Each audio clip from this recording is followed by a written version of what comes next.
Când pe cerul vieții se adună. Deci, o să spun o melodie, da? Și când îi dau stop, vreau să continui versurile și dacă ghicești corect, primești acces Cuba Libre. Da. Vrei să încerci? Da. Deci este aceasta. În brațe flămânde, lipește-mă de inima ta. Fericire în secunde, oprește timpul, nu mai pleca.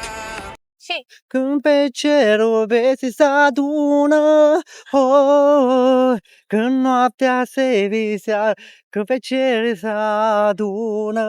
super! Ia să vedem dacă aveai dreptate. Mamă, e și pe ton, ce crezi? Când-ți vine rău. E a ta?